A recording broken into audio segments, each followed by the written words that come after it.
Hola y bienvenidos a este nuevo video en el que vamos a hablar de los aviones de sexta generación y del SCAF, el famoso sistema de combate del futuro en el que está el NGF, el avión de sexta generación franco-alemán y español que acaba de venirse abajo, porque no logramos ponernos de acuerdo con nuestros socios por razones industriales. Primero, ¿qué es un avión de sexta generación? Es un aparato que va a reunir por sí solo todas las tecnologías y todo el conocimiento de los aparatos que va a reemplazar, es decir, el Rafale, el Eurofighter, el F-35, el NGF. Debe ser capaz de hacer absolutamente todo, en todas las dimensiones, mejor que sus predecesores, es decir, la guerra electrónica. Radares, sensores de muy largo alcance, ser capaz de volar más alto, disparar misiles hipersónicos, tener armas de energía dirigida. Y para saber más, los remito a este video que hice dedicado por completo a las tecnologías de los aparatos de sexta generación. Solo que hoy en día, cuando se desarrolla un aparato de esta categoría, o sabes hacerlo todo, o tienes que mejorar tus competencias. Y eso significa que vamos a tener las tecnologías de cada uno de estos bloques, en los que vamos a aumentar nuestro conocimiento. Estados Unidos tiene ese conocimiento porque tiene todos los bloques tecnológicos. Y por eso desarrollan su propio avión de sexta generación que se llama NGAD, cuyo primer prototipo podría volar en 2019. Y después, hay otros países.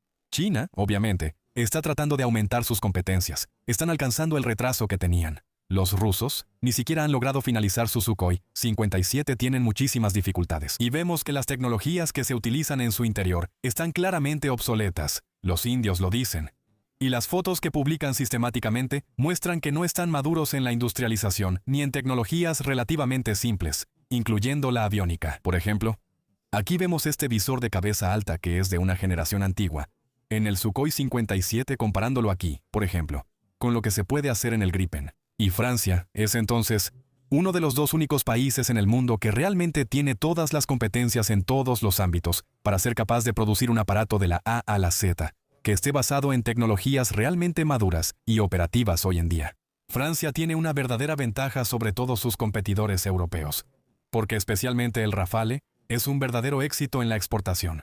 Si lo comparamos, por ejemplo, con el Eurofighter o con el Gripen, el Eurofighter se exporta mucho menos. Se vende en los países que participaron en el programa Eurofighter: España, Italia, Gran Bretaña y Alemania.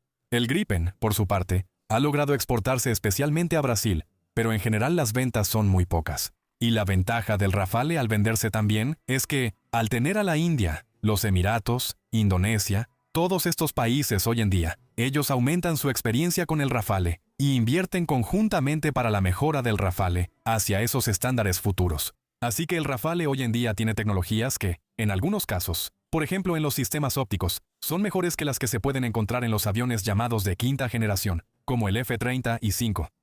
Y entonces, sin necesidad de invertir para desarrollar tecnologías, ya tenemos el Rafale que se está mejorando y en su estándar F5 que va a disponer de ciertos componentes tecnológicos de la sexta generación.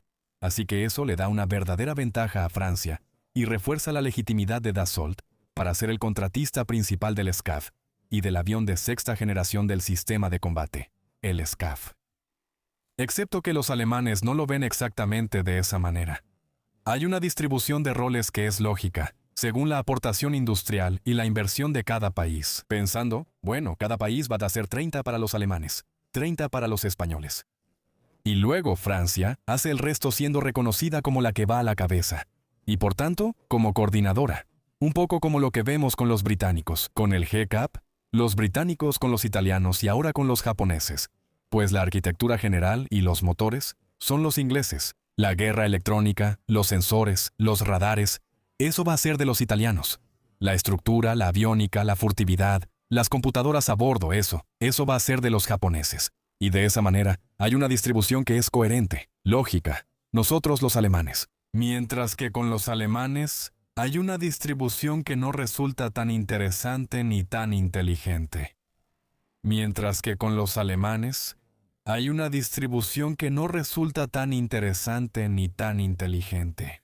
Francia es ciertamente mejor que los alemanes en absolutamente cada uno de estos ámbitos, y se ve sistemáticamente en cada una de las competencias. El Rafale supera técnicamente al Eurofighter en todos los ámbitos de combate, y además es más barato. Así que, obviamente es complicado para los alemanes presumir de tener campeones en algún ámbito, pero aún así, Podríamos repartirnos los roles diciendo que los alemanes, ustedes se van a encargar de la inteligencia artificial. Los españoles, ustedes van a trabajar en la furtividad. De hecho, eso es lo que intentamos hacer. Pero después de no sé cuántos años de trabajo, estaban tan por debajo de lo que Dassault ya hacía hace algunos años con el Neuron, que al final les quitamos ese paquete porque no tienen el nivel para poder desarrollarlo. Pero, sin embargo, al menos podríamos intentar darle a cada industria un área de competencia en la que pueda profundizar. Excepto que hoy en día, esta no es exactamente la buena metodología, la metodología inglesa, la que normalmente observamos y que es aceptada. Los alemanes quieren ponerse al día, incluso en áreas en las que no tienen para nada el nivel de los franceses. Y entonces, exigen no solo tener el 30% de la carga de trabajo, lo cual es lógico, sino estar en el 30% de absolutamente todo. Típicamente, los mandos de vuelo eléctricos. Dassault es campeón mundial en mandos de vuelo eléctricos. Incluso los Estados Unidos lo dicen, son súper buenos. Es el sistema de pilotaje que hace la computadora que está entre la mano del piloto y los controles. O sea, básicamente, aunque el piloto jale con todas sus fuerzas la palanca, no se va a desestabilizar. No va a hacer una barrena plana. Siempre se va a mantener en un rango de vuelo que le permite seguir siendo eficiente. En una maniobra de motor y al aire, el avión no va a hacer lo contrario de lo que le pide el piloto, como ha pasado con algunos F-35 que terminaron perdiendo la aeronave. Y entonces, los controles de vuelo son una verdadera especialidad de Dassault. Y bueno, los alemanes quieren estar en el 30% de los controles de vuelo. Quieren estar en el 30% de absolutamente todo. Pero cuando estás en el 30% de los controles de vuelo, tienes visibilidad sobre todo el conocimiento y eres capaz de saquear décadas de esfuerzos y desarrollo, que son propiedad industrial de Dassault. Sin esfuerzo. Simplemente porque lo impones, exiges poder estar en absolutamente todo. Y entonces, esta repartición, al evitar distribuir los roles de manera coherente y lógica, según lo que sabemos hacer, o bien, con inversiones en nuevas tecnologías que no existen hasta hoy, la nube de combate, etc., que le correspondía a los alemanes, quieren estar absolutamente en todas partes. Entonces, Dassault se niega a que le roben esas tecnologías. Los alemanes, que saben muy bien que los franceses no pueden desarrollar el avión con sus propios fondos, solos, dicen, bueno, de todas formas, los franceses van a terminar cediendo. Y así tenemos dos países que se miran con desconfianza, sin ser capaces de tomar una decisión clara a nivel político, que son los únicos que pueden orientar la decisión. Alemania, el gobierno alemán, los políticos alemanes, deberían haber sido capaces de decirle a Airbus, escucha, tus exigencias están fuera de alcance, están fuera de lugar, son injustas. Desde el punto de vista de Francia, y es legítimo que Francia defienda su patrimonio industrial y tecnológico. Y además, buscan mantener la ventaja que ya han adquirido, que es el resultado, desde la época del general de Gaulle, de los esfuerzos que se han podido realizar. Entonces, lamentablemente, los alemanes se mantienen en esa posición. Atención, hay otro elemento que es obviamente el inicio de la guerra en Ucrania, lo que hace que el Estado alemán tenga un presupuesto de defensa que se dispara. Estamos hablando de cientos de miles de millones de dólares de inversión adicionales a lo que se había previsto en el pasado. Bueno, eso significa que, en resumen, los alemanes, con el dinero extra que tienen, podrían financiar por sí solos este avión de sexta generación. ¿Por qué ahora Airbus necesitaría esta asociación si podrían obtener mucho más dinero para investigación y desarrollo, y así poder desarrollarlo por sí solos? Entonces, Alemania, y Airbus en particular, casi tienen interés en ya no hacer esta asociación, ya que en lugar de hacer el 30% de un desarrollo conjunto, podrían hacer el 100% del desarrollo por su cuenta. O bien, ser claramente los líderes en el área asociándose con 2 o 3 países a su alrededor. Pero digamos que Airbus tiene interés en el conflicto para poder obtener más dinero, más inversión. Y aquí hay que escuchar lo que dice Tom Enders. Tom Enders es el ex jefe de Airbus Defensa, un alemán. Él dijo claramente dos cosas. Primero, que fue un error comprar el F-35. Bueno, eso está confirmado. Creo que hemos hecho suficientes videos sobre el tema para decirlo. El F-35 fue un error. Pero bueno. Luego, él dice que Alemania va a gastar fortunas colosales para ponerse al día, para poder alcanzar un nivel que sea el necesario para un avión de sexta generación. Así que hay que seguir asociados. Él dice que la asociación con Francia no fue una buena idea, porque no somos complementarios, porque no sabemos trabajar juntos. Porque, de paso, son más bien los alemanes quienes se salen de proyectos como el Tigre de última generación. Abandonaron a Francia y España para poder desarrollarlo por su cuenta. Son los alemanes quienes no compraron los aviones de patrulla marítima. propuesto por Airbus para ir a comprar a los estadounidenses, son los alemanes quienes van a Estados Unidos para comprar misiles de crucero o para hacer defensa aérea, cuando hay sistemas totalmente eficaces, incluso más avanzados, en Europa. Así que eso se entiende. Es el punto de vista de los alemanes, obviamente.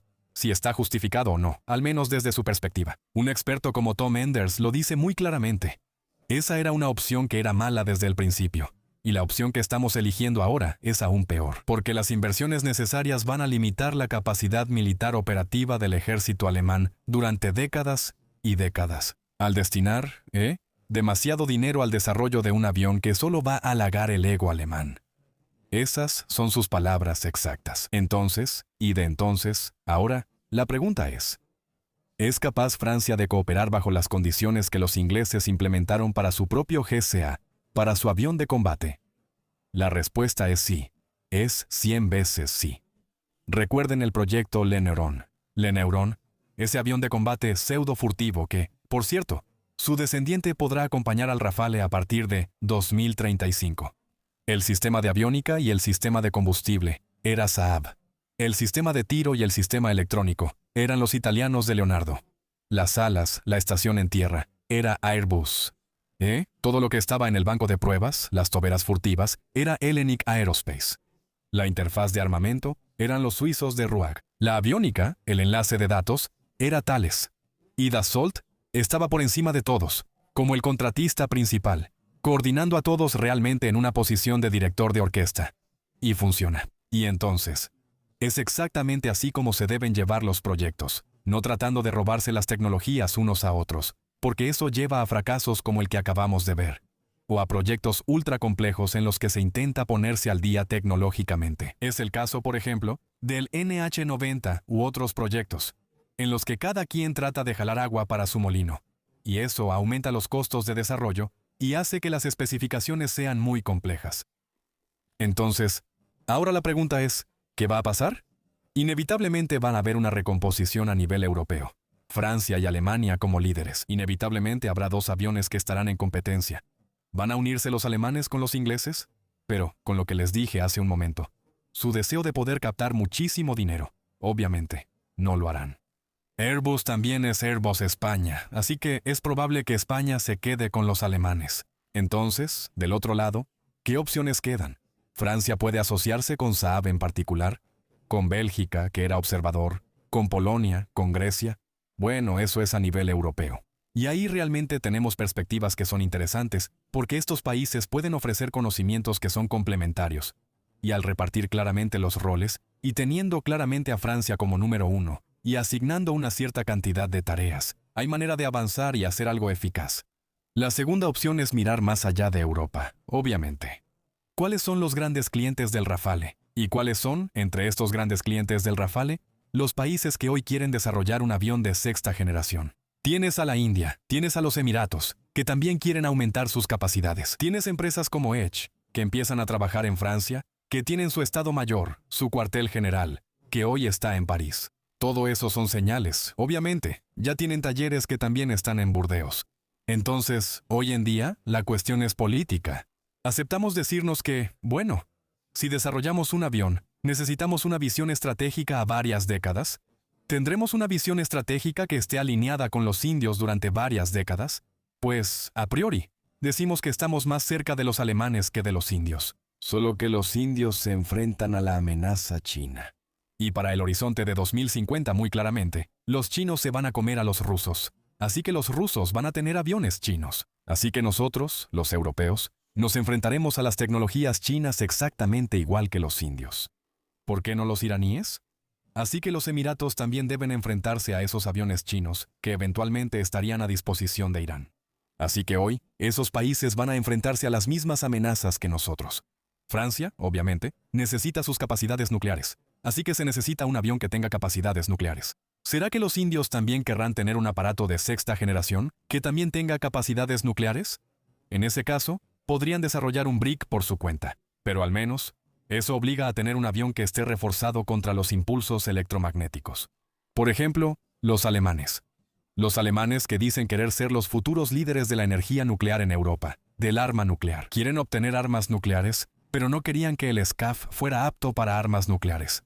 aunque ellos mismos lo afirman. Buscaban todas las excusas posibles para acusar a Francia de involucrarse en caminos tecnológicos que, bueno, solo buscaban una excusa para poder decir que era Francia la que ponía mala voluntad. Entonces, ampliar esta asociación desde un punto de vista industrial con países que reconocen claramente el liderazgo de Dassault y de Francia sería relevante. Hacerlo solo. Y eso, recuerden, mi amigo Bruno Aviations, les dejo el canal.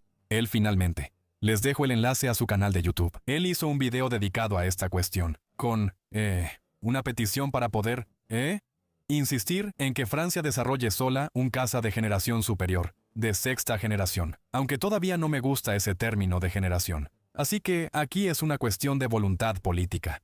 Hoy en día tenemos decenas y decenas de miles de millones de euros para invertir en este proyecto. Ahí está. Esa es una verdadera pregunta. Y ahora, paso a hablar de la pertinencia de este avión de sexta generación. ¿Es indispensable hacer un avión pilotado en el que tengamos lo mejor de todas las tecnologías, de cada uno de estos requisitos que mencioné hace un momento? O bien, otra opción, que de hecho está tomando mucho protagonismo. ¿No estamos más bien haciendo una acumulación de drones dedicados, cada uno a una especificidad? El dron de guerra electrónica, el dron con radar, el dron que va a lanzar bombas, el dron furtivo que se va a acercar un poco más lejos. ¿Y por qué hacer un aparato que sabe hacer de todo, que cuesta muy caro, que es muy complejo, que va a ser muy pesado y que va a ser pilotado, lo que añade más complejidad, en lugar de hacer muchos drones, coordinar drones inteligentes, drones de combate? Un poco como el Neuron, que, trabajando en enjambre, costaría en general menos, sería más barato, más fácil de reemplazar, de hacer evolucionar, y potencialmente tendría más eficacia que un solo aparato, al haber multiplicado así los vectores.